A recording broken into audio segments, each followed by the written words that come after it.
ಕಾಸು ಕೊಡಿ, ತರಕಾರಿ ತಗೊಂಡ್ ಬರ್ತೀನಿ ಹೋಗಿ. ಮನೆ ತರಕಾರಿ ಎಲ್ಲ ಖಾಲಿ ಆಗಿದೆ.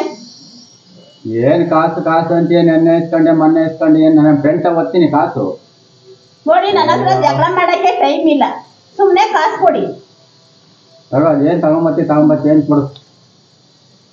ಚೇಂಜ್ ಬೇರೆ ಕೊಡ್ಬೇಕಂತೆ. ಕೊಡೋದು 100 ರೂಪಾಯಿ, 100 ಮಾತಾಡ್ತಾರ್ರಿ. ಇದು ಏನ್ರಿ ಬರುತ್ತೆ 100 ರೂಪಾಯಿಗೆ? ಏನ್ ಬರುತ್ತೆ? ದುಡ್ಡಿಗೆ ಬೆಲೆ ಇದೆಯಾ ಇವಾಗ? 100 ರೂಪಾಯಿ ಕೊಟ್ಬಿಟ್ಟು 1000 ಮಾತಾಡ್ತಾರೆ. ಇಂಥವ್ರ ಸಂಸಾರ ಮಾಡೋದು ಬಹಳ ಕಷ್ಟ ಕಣ್ರಿ. ಇನ್ಮೇಲಿಂದ ಇವತ್ತೇ ಲಾಸ್ಟು. ನನ್ನ ಕೈಯಲ್ಲಿ ಕಾಸೇ ಕೊಡ್ಬೇಡ್ರಿ ನೀವು. ನಾನು ಏನೇನು ಹೇಳ್ತೀನಿ, ಮನೆಗೆ ಏನೇನು ಸಾಮಾನು ಬೇಕು ಎಲ್ಲ ನಾನು ಲೀಸ್ಟ್ ಮಾಡಿ ಕೊಡ್ತೀನಿ, ತಗೊಂಬಂದು ಕೊಡ್ರಿ.